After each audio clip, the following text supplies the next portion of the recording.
How to create a glitch in the matrix. Episode 1, Many-layered reality. Part 1. Language is the fundamental foundation of uniformity.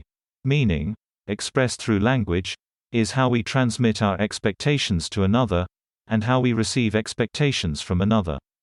It is the medium by which our individuality becomes unified with the whole. But it is more than that. It is the intersection point of our bodies with our minds, the intersection of our mind with other minds, and the intersection of singular realities with multiple realities.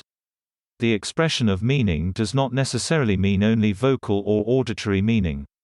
Language takes a variety of forms, from the physical such as hand language, to the auditory, such as vocal language, to the visual, such as facial expressions. Suffice it to say, a person's ability to express meaning is limited only by his or her imagination. The purpose of this description is to show the 5 basic mechanisms or levels by which we express meaning in a spatial sense. We express it through hand language, through our facial expressions, through our body posture and posing, through our voice, and finally through our location proximate to other objects or people. These are what I call the spatial plates of reality. For each of these plates represents a separate intersection between our expectations and the expectations of others. We create expectations by our hand, body language, we create them by our words, we create them by our facial expressions, and we create them by our location in space. Just as the shells or cycles of our rhythms modulate our expectation field unconsciously, the shells of meaning represent the modulation of our expectation field consciously. The expression of meaning modulates the expectation field we produce and thereby restricts or undermines our ability to experience the unexplainable. Each shell of the spatial plates represents a distinct level which can be used to modulate our expectation field and thereby either expand or contract our conscious awareness into what is ordinarily unseen. I will start off at the plate of the hands, the lowest of the spatial plates. The expression of the plate of the hands takes the form of spatial transformations.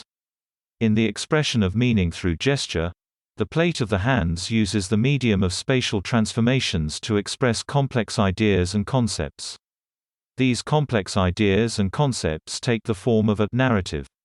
A narrative conveys or expresses tension, just as the rhythms of the body keep tension at bay.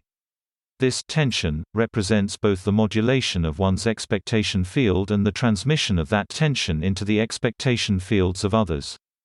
Thus, the 4 spatial shells or plates are overlaid on top of the 4 shells of bodily cycle. In mathematics, there are 4 forms of transformations: translation, rotation, reflection and dilation. But in reality, there are other transformations relevant to the expression of meaning which involve these transformations, such as in relation to an object. Each of these transformations can be used through the expression of the hands, as a medium to transmit a particular series of concepts or ideas. Implicit in this is that the hands are carriers of emotional tension, the rhythm of tension which is the product of the 4 shells corresponding to our bodily rhythms. Thus, these 4 bodily rhythms produce in us 4 radiating levels of tension, which rise through our bodies into each level which corresponds to the expression of meaning reaching the hands, which is the outermost of the spatial plates or shells. Our basic vocabulary of spatial transformations manifests distinctly as one rises through each of the shells or plates of activity, but the same basic vocabulary remains regardless. Each transformation expresses meaning by visually modulating the tension in our bodies. Thus, the tensional waves created by the 4 shells of bodily rhythm are the stuff of meaning, while the transformations themselves provide the essence. One reveals tension by the velocity by which these transformations are accomplished and the frequency of their occurrence. Altering the manner by which we express meaning has the effect of altering the expectation field we produce and interact with. This may be as simple as using idiosyncratic postures during conversation to negate the expectations of others, or it may be complex as manipulating mirroring techniques within the context of a social dialogue. The goal of glitching is to undermine the rhythm of normal social transmission of bodily tension, to expose the sinews of the interaction and thereby release the unusual beneath it. When one expectation field reaches another through the expression of meaning, the two corresponding individuals will do one of two things. If they agree on the expectation, or the meaning, they will mirror each other's facial expressions, posture, vocal intonation and hand gestures. If they disagree, they will produce contrary or antithetical alignments. This phenomenon is the manifestation of the linking or disconnection of two expectation fields expressed through the bodily tension of the individuals involved. Thus, just as altering one's bodily rhythms can have the effect of dislodging one's expectation field in time, revealing the sinews of the reality beneath, so too can disrupting the linkages between expectation fields reveal the underlying occurrence of the improbable. There are a variety of techniques that can produce such misalignments. First, in a social setting, one can incorporate mirroring into posture, facial expression, hand gesture and vocal intonation, when it is inappropriate, or eliminate it when it is appropriate. One can use odd, idiosyncratic postures, expressions, or movements, which would not usually be mirrored, to produce a similar result. One can simply balk at conformity with the common expectations of a place or setting. One can alter the rhythm by which one consumes a beverage, for example, or alter one's breathing rhythms. There are manifold ways that one can dislodge the regular occurrence of the unification of the expectation field. The methodology behind doing so is limited only by the imagination of an individual social actor. Obviously, because a social setting has more people, there is a greater likelihood of conflict between two expectation fields. Thus, social settings are the most productive places to experiment with creating a glitch. Part 2. There are distinct levels of experience that one can have of reality. And in some of my earlier podcasts, I go so far as to try to describe those layers of reality. But I would like to point out that when I say that reality is layered, what I'm essentially asserting is that there are distinct levels of experience that one can have about reality.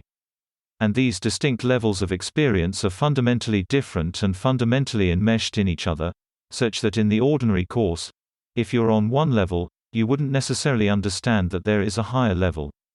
But your experiences are nested in so much as they are a part of the higher level, such that if you act in a lower level, that action is incorporated into the experience of the higher level. Now I'd like to explore this idea a bit further. The first way I'd like to explore that idea is from the standpoint of interpretation of others' behavior. Now in the ordinary course, when two people are communicating in public, or three people or four people or five people, there's a level of expressive behavior below the conscious, which stems from their bodily or their body posture, their body language. Now we assume that that level of communication body language is nothing more than what it is. It's a physical representation or attenuation of vocal language. What we fail to recognize is that, in fact, body language is more than that. Essentially, what I'm asserting is that each level of expressive language represented by some physical coordinate of our experience is a complete and separate reality in and of itself. So for example, if you look at a person talking to another person in a public place and you were to break down their language to all the various components, starting with their verbal language, their eye contact, their facial movements, their posture, their hand movements, etc., what you would find is that each level of language expresses a distinct component of a nested narrative, and that distinct component of a nested narrative is in and of itself a distinct reality. So, what I'm essentially saying is when someone is speaking to another person and expressing meaning through the various mechanisms of their body, what they're in fact doing is communicating on multiple levels. 5, 6. I don't know the exact number, but each of these levels expresses a distinct narrative, and that distinct narrative is reflective of a distinct reality. It is only in experiencing each of these distinct levels of meaning that one can come to understand the full extent of the narratives expressed in a very simple conversation. Now, language is nested, just as I have described. But there's another level of nesting or level to existence or to reality. So, there's another way of looking at the question as well, which is from the standpoint of our thoughts now internally. We interact with our experience of reality by our imagination, and our imagination is a kind of projector of our experience. So, what this basically means is when we perceive something, We tend to project an interpretation of that thing upon our experience of reality, which ultimately changes that experience of reality. So, what I'm basically saying is the conclusions that we draw with our imagination create anticipatory expectations about what ultimately will happen in the near future. And those anticipatory expectations become blended with the substance of being such that our subsequent experience is in some way altered or manifested as a result of the interpretations that we hold internally of our experience or our externalities. So, because the imagination is a projector and because that imagination draws conclusions about reality and also shapes reality, we have to understand that. We have to understand that what we're interacting with in a given moment is more reflection of who we are than it is a reflexive reflection of anything external. So, what I mean by this is if our mind is disjointed, if our thoughts are disjointed, then our experience of reality will be disjointed and reality itself will be disjointed and disconnected. So, let's say you're sitting down and you're watching a television program, and through this television program, you're experiencing the world according to certain narratives. Now, if those narratives are disjointed and disconnected, if your thoughts are disjointed, disconnected, then your mind is going to shape your experience of that television program in such a way that it becomes disjointed and disconnected. And the reason for that is because your thoughts don't just reflect reality. They manifest reality, and as they manifest reality, you interact with it. And so, there's an exaggeration or an inertia to the process of experiencing the reality through an external internal process. Part 3. The first concept I'd like to explain and explore is in relation to the fact that in our individual experience, reality is distinct from everyone else's in the sense that we experience a different slice of reality. Now basically, what I mean by that is that the rules that we view as essential to reality are not in fact essential at all and don't govern the subjective experience of other people. So, we have certain expectations about how society and how reality is supposed to function. There's nothing necessitating those rules to be common between the consciousnesses of multiple people, which means that every individual person experiences reality in a completely and totally distinct way. And what I mean by that is that we draw conclusions about other people based upon our theory of mind, our theory of reality, our rules that we use to interpret reality. But the reality is that other people don't share those rules. And in fact, their experience of reality is fundamentally different than ours. Now, the reason why I'm bringing this point up is because it helps us to interpret the many-layered nature of reality. Now, earlier in the previous podcast, I talked a little bit about how reality is layered and there are distinct experiences of reality nested in each other as one goes down through the many levels. And it's important to note that what this means is that, as far as other people go, they may be very well on a different level than we are. They may be experiencing a different slice of reality, a different nested existence. And even if we aren't interacting between ourselves and we think that we're expressing meaning and being understood in a certain way, the reality is that the consciousnesses of those other people might exist on a completely different plane or in a completely different reality, which means that their experience of what we are saying or doing might be completely divorced from what we think we are saying and doing. So, it's almost as if one is in a hall of mirrors and one is communicating with another individual on the other side of a one-way mirror. And everything that that person sees through it is distinct in a fundamental way or distorted from the way that we see ourselves. Part 4. Every thought, ultimately, happens in one form or another, and it happens because even if it's not acted upon by the actor who conceives of it in the moment, it happens, and it happens because there must be some reality where that thought was acted upon. So the question becomes if it's not acted upon by the actors. So if the actor rejects the impulse or the thought and chooses not to act on it, then who acts on it? Well, as described in one of the last season's podcast, we live in a nested reality, and in this nested reality, there are distinct levels, and each of these distinct levels is nested in the one above it, and corresponding to each of these levels, there is a physical representation of us. So there in effect are 9 versions of us overlapping in their space, but not necessarily in time or acting upon the same thought processes and so to speak. So there's an opportunity for divergence between these 9 selves. But it's fair to say that they are each nested in the one above, and all of them are nested in the very top, which is the esoteric plate. So from this idea, we can draw some conclusions if we suggest that every thought ultimately is acted upon in some reality. Whether it's reacted upon by the individual actor in the reality we inhabit or whether or not it's acted upon by another version of us in a lower nested reality really makes no difference, because the reality is that every thought ultimately comes to fruition. And at this point, it's necessary to reintroduce the subject matter of the first of the 4 principles, that is substitution and displacement. And essentially the way this fits in is we can say that if an individual doesn't act on an impulse or a thought, then they are displaced. That thought is displaced. And in the place of the original actor, an actor in one of the lower nested realities will act upon the impulse or thought. Which is to say that we go throughout our day and we have impulses here and there, we have thoughts here and there, many of them we do not act upon. But from this, we can conclude that even though we do not act upon all of our impulses in some reality and some nested reality, we do. And in this nested reality, we live with the consequences of that choice for so long as they remain permanent. Part 5. The manner by which this episode came to me was through a commonplace everyday experience that your average person would experience quite frequently in their daily life. In fact, this concept came to me while I was watching a friend play video games. It begins with a simple realization. Essentially, that realization is that our mind reacts with programmed responses to specific stimuli. What this means is that our minds act with pre-programmed emotional responses to stimuli in our environment, regardless of whether the environment is real or mere projection, i.e. video games.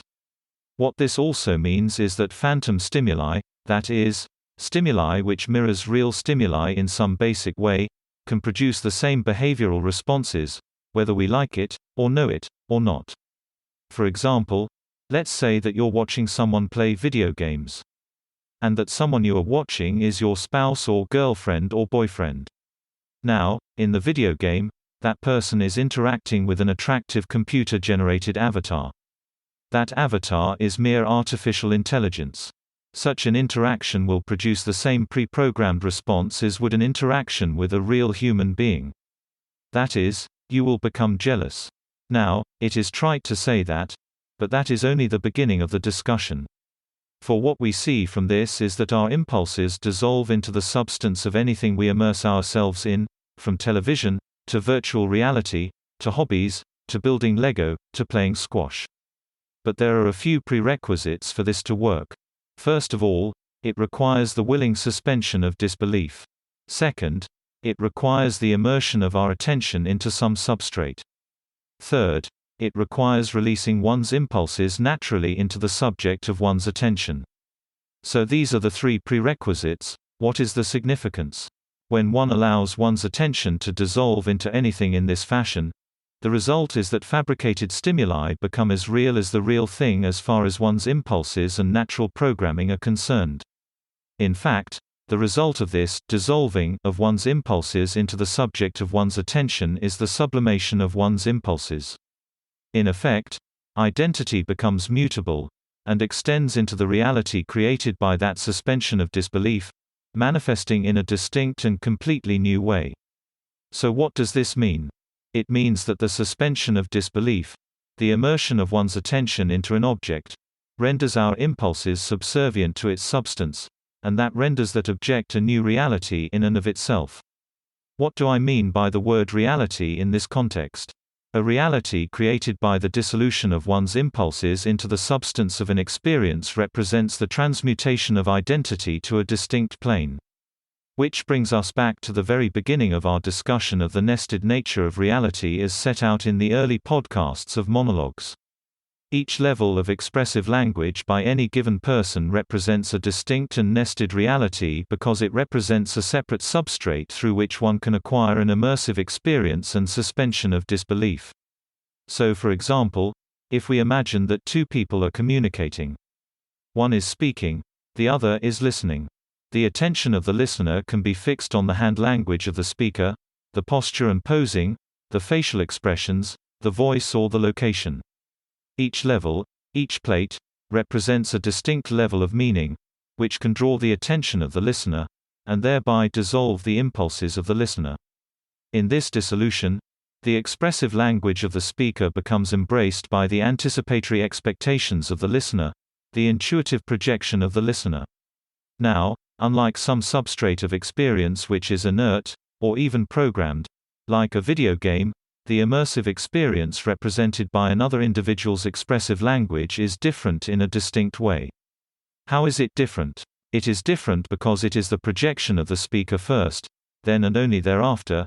Is it the intermingled projection of two individuals, a dynamic and fluid concoction, which might only be said to be a truly alive and fully nested reality?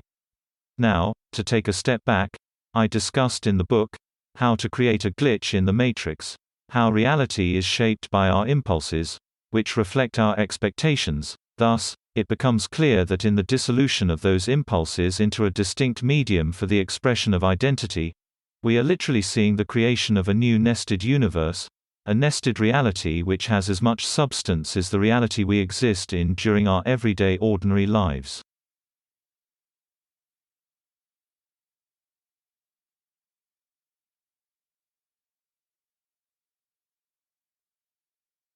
That's the end of the podcast for today.